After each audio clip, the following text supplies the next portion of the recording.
स्वागत है आपका मेरे एएमए एजुकेशन चैनल के ऊपर। आज के हमारे वीडियो के अंदर हम करेंगे balance score card accounting for managerial decision unit second के मेरे नोट्स। हमारी जो पिछली वीडियो थी उसके अंदर हमने किए थे एक्टिविटी बेस्ड कोस्टिंग। अगर आपने वो वीडियो नहीं देखी है तो उसका लिंक डिस्क्रिप्शन में है, आप लोग जाके चेक कर सकते हैं।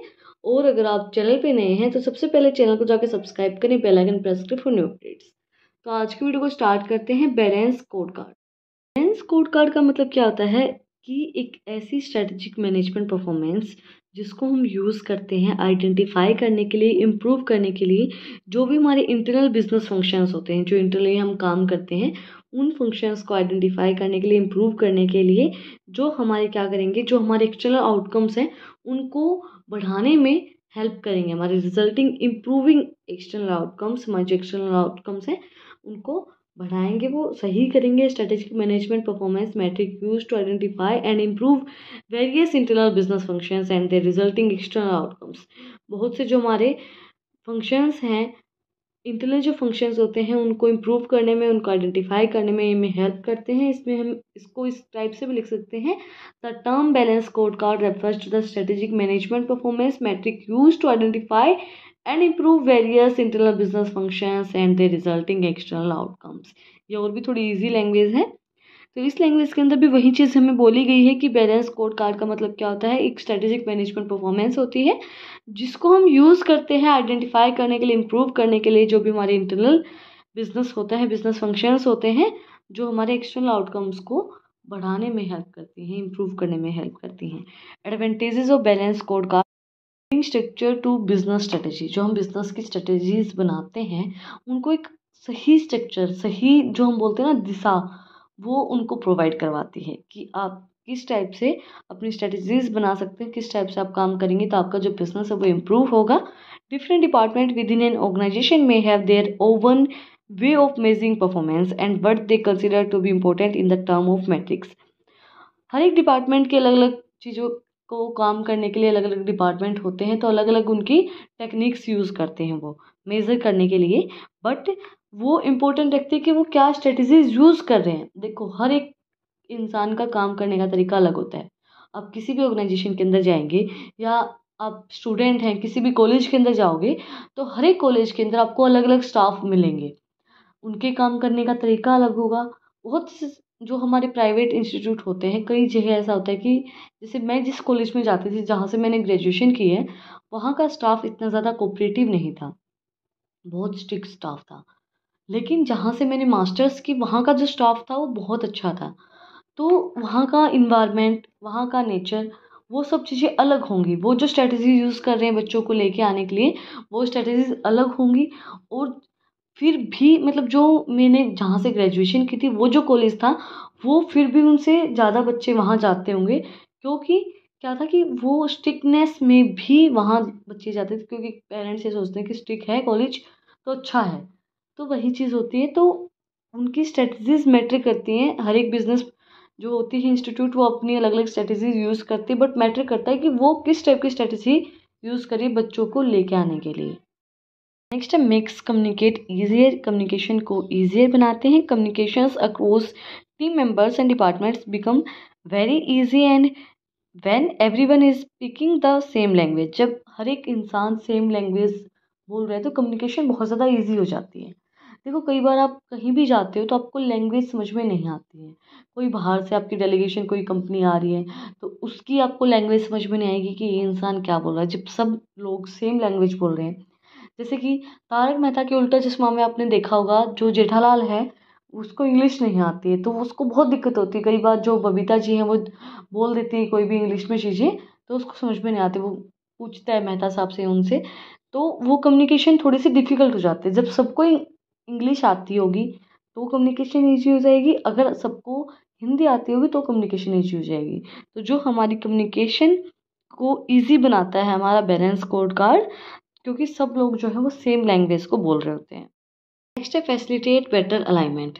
With the balance score cards, members of the organizations can easily link their objectives and goals at different level of the company. जो हमारी बैलेंस स्कोर कार्ड होते हैं, मेंबर्स जो होते हैं वो इजीली लिंक कर सकते हैं हमारे जो ऑब्जेक्टिव होता है, गोल होता है। क्योंकि देखो, एक तो चीज़ होती है इंटरनल चीज़ों को आइडेंटिफाई करती है, वो बताती है कि आप इंटरनल बिजनेस को किस तरीके से फंक्शन कर सकते हो, हमें स्ट्रेटजीज बना के बताएगी। तो उससे आपका बेटर अलाइनमेंट होगा, आप अपने जो ऑब्जेक्टिव है उसको अच्छे तरीके से अचीव कर पाएंगे। नेक्स्ट है हमारा connects the individuals and workers to organization goals. A balanced scorecards help employees keep their eyes on the prize so to keep in the terms of goals. Our individual workers may find it helps their own performance when they can seize the greater purpose behind the goals and objectives they are aiming to hit. Connect करता है हमारे जो individual workers होते हैं, जो organisation के हमारे goals होते हैं उनको अचीव करने में वर्कर्स जो हैं वो अपना काम अच्छे से करते हैं, अपने ओवन परफॉर्मेंस अच्छे से देते हैं। देखो आप कहीं भी जाते हो, कोई भी काम करते हो तो आपको अपना 100% देना चाहिए। अब जैसे मैं आपको पढ़ा रही हूँ तो मैं अपना ये सोचती हूँ, मैं अपना जितना भी मुझे आता है, जितना भी मैंने अब तक किया है, मैं आपको 100% अपना दूँ। ये जो टॉपिक है बैलेंस स्कोर कार्ड, ये मैं पहले भी आपको करवा चुकी हूँ मैनेजमेंट अकाउंटिंग के अंदर, जो हमारी बीकॉम के अंदर हमने किया था। सेम टॉपिक है, मेरे पास सेम नोटबुक भी रखी है। अगर मैं चाहती तो मैं वो सेम नोटबुक से आपको वो टॉपिक करवा सकती थी बैलेंस स्कोर कार्ड का, बट फिर भी मैंने क्या किया कि नहीं, वो चीज़ अलग थी। मैनेजमेंट अकाउंटिंग के अंदर चीज़ें वही सेम है क्योंकि हम भी अकाउंटिंग फॉर मैनेजर डिसीजन ही कर रहे हैं।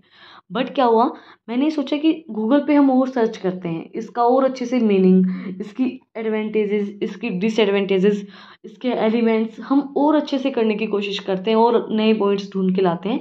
मैंने जो आपको पहले पॉइंट करवाए थे ना, आप जाके चेक भी कर सकते हैं मैनेजमेंट अकाउंटिंग के ऊपर। मैंने जो आपको पहले पॉइंट करवाए थे ना, balance score card, second unit थी हमारे, सेकंड यूनिट के अंदर टॉपिक था ये। वो पॉइंट मैंने एक भी नहीं लिख रखा है इसके अंदर। जो नए पॉइंट में मुझे मिले मैंने वो पॉइंट इसके अंदर लिखे कि बच्चों को और नया कुछ सीखने को मिलेगा। इसीलिए, नहीं तो हम पिछले वाला भी मेरे पास सेम नोटबुक रखी है, मैं आपको पढ़ा देती, बट मेरे को ये था कि नहीं, कुछ और नया लेके आते हैं। और उनको अगर आप अपनी परफॉर्मेंस के अंदर पूरा अपना 100% दोगे तो वो आपको क्या करेगा, ऑर्गेनाइजेशन के गोल को अचीव करने के लिए हेल्प करेगा। मानती हूँ मैं, अभी भी मेरी यूट्यूब मुझे कुछ भी नहीं दे रहा है क्योंकि हमारा जो वॉच टाइम है वो कंप्लीट नहीं हुआ है। अभी तक हमारा सिर्फ 800 वॉच टाइम हुआ है, तो हमारा वॉच टाइम अभी भी कंप्लीट नहीं हुआ है। तो मुझे पता है कि यूट्यूब मुझे कुछ नहीं दे रहा है, मैं 1.5 साल से इस पर मेहनत कर रही हूँ। बट मुझे ये पता है अगर मैं लगी रही, अगर मैं आपको नोट्स प्रोवाइड करवाती रही तो मैं भी अपना गोल अचीव कर पाऊँगी। तो उसी टाइप से अगर वर्कर्स अपना पूरा 100% देते हैं तो वो भी अपना ऑर्गेनाइजेशन गोल को अचीव कर पाएंगे। Advantages of balance score card. अब किसी चीज़ के अंदर अच्छाइयाँ होती है तो बुराइयाँ होती ही होती हैं। भाई मेरे अंदर भी बहुत बुराई है, मैं भी कई टॉपिक्स ऐसे होते हैं जो अच्छे से नहीं पढ़ा पाती, और कई जो हमारी पुरानी जो वीडियोस हैं, जब मैंने स्टार्टिंग में पढ़ाना स्टार्ट किया था तो उस टाइम पे क्या था कि मतलब भाई कैमरा हमेशा मतलब हर कोई नहीं पढ़ा पाता है, तो वही चीज़ है, अटक अटक के बोलना कई चीज़ों को, मतलब ऐसे एक्सपीरियंस नहीं था। अब एक्सपीरियंस हो गया, अब भी कई चीज़ों के अंदर कमियां हैं। कमियां हर एक इंसान के अंदर होती हैं, ढूंढने लगोगे तो बहुत ज़्यादा मिल जाएंगी, अगर नहीं ढूंढोगे तो कोई कमी आपको नहीं नज़र आएगी। तो वही चीज़ है इसके अंदर। नेक्स्ट है हमारा, it must be tailored to the organisations. A balance code card is post as a provides a frameworks from which to works from. However, it will be still need to be the customized to every organization using this system. जो हमारी balance code card होती है वो suppose करती है एक framework, जो जिसके ऊपर वो वर्क करती है, मतलब हम चीज़ों को सपोज करके चलते हैं कि ऐसा हो सकता है, जिसके ऊपर वो काम करती है, कस्टमाइज करती है उन चीज़ों को, बट ज़रूरी नहीं वो सिस्टम हमारा चलेगा या नहीं चलेगा। Next, it need buy in the form of leaderships to the successful. For the balance scorecard systems to be fully effective, it must be implemented from the bottom all the way to the top of the organization. Balance code card के अंदर क्या होता है कि अगर आपको effective उसको बनाना है तो लीडरशिप बहुत ज़्यादा ज़रूरी होती है, टॉप से लेके बॉटम तक। अगर जो टॉप वाला बंदा है उसने कुछ कहा है तो आपको वो चीज़ माननी चाहिए। It can get complicated. The framework itself of balance scorecard takes some items and dedications to understand. These are the countless resources and the case studies reads from, and it's easy to get buzzed downs with the many different ways of the using this method. Balance code card जो है हमारा वो बहुत complicated है, उसको समझना बहुत ज़्यादा मुश्किल हो सकता है, उसको अंडरस्टैंड करना बहुत ज़्यादा मुश्किल है। देन नेक्स्ट हमारा, it require a lot of data. Most of the time, balance scorecards require managers and the team members of the reports informations, which means logging data. जो बैलेंस स्कोर कार्ड है उसके अंदर बहुत सारा data आपको देखो strategies बनानी है, इंटरनल बिजनेस को इम्प्रूव करना है तो आपको बहुत से डाटा की ज़रूरत होगी, तो उसको प्रोवाइड करवाना थोड़ा सा डिफिकल्ट हो जाता है। लास्ट बट नॉट लीस्ट हमारा टॉपिक है elements of balance score card. Financial perspective, financial results and growths, higher profit margin, improved cash flow, lower bad loans and lower debts, net interest margins, reduce overhead expenses. Financial prospective के अंदर क्या elements होंगे हमारे भाई? Improve करेगा cash flow को, हमारी strategies बनाएंगे, इम्प्रूव करेंगे इंटरनल बिजनेस को, कैश फ्लो को इम्प्रूव करने में हेल्प करेगा, लोअर करेगा हमारे बैड लोन्स को, लोअर डेट रेट को हमारे उनको लोअर करने में हेल्प करेगा, इंटरेस्ट नेट इंटरेस्ट मार्जिन को हमें हेल्प करेगा, रिड्यूस करेगा ओवरहेड एक्सपेंसेस के अंदर, प्रॉपर रेवेन्यू मिक्स हमें प्रोवाइड करवाएगा।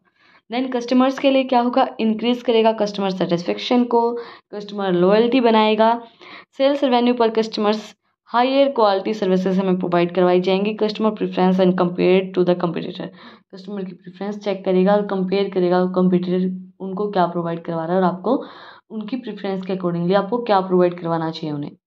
Learning and growth, develop critical skills and knowledge, critical skills and knowledge को डेवलप करेगा, प्रॉपर नॉलेज मैनेजमेंट करेगा, provide strategic information to all employees की ग्रोथ एंड टर्नओवर को improve करने में हेल्प करेगा, employee satisfaction and retention provide करवाएगा। Internal business process के अंदर क्या करेगा? क्रॉस सेल्फ प्रोडक्ट्स प्रोवाइड करवाएगा, product operational improve operational efficiency and minimise problems को कम करेगा, ऑपरेशनल एफिशिएंसीज को इम्प्रूव करने में हेल्प करेगा, प्रॉपर कस्टमर्स रिलेशनशिप मैनेजमेंट करेगा and higher success rate in the converting business opportunities. Higher success rate हमें प्रोवाइड करवाएगा बिजनेस अपॉर्चुनिटीज़ को प्रोवाइड करवाने के लिए, फास्ट बिजनेस डिसीजन हमें प्रोवाइड करवाएगा, अप्रूवल्स हमें प्रोवाइड करवाएगा। इसी के साथ बैलेंस स्कोर कार्ड का जो हमारा टॉपिक है वो कंप्लीट हो गया है। अगर आपको आज की वीडियो पसंद आई तो आप लोग को पता ही क्या करना है, कमेंट सेक्शन में मुझे बताना है कि आपको वीडियो कैसी लगी। कोई भी डाउट है तो वो भी आप लोग कमेंट सेक्शन में मुझसे पूछ सकते हैं। और अगर आपको इन नोट्स की PDF चाहिए तो टेलीग्राम चैनल का लिंक भी डिस्क्रिप्शन में है, आप उसको भी जाकर सब्सक्राइब कर सकते हैं। फिर मिलते एक नए वीडियो के साथ, एक नए टॉपिक के साथ। Thank you for watching my video.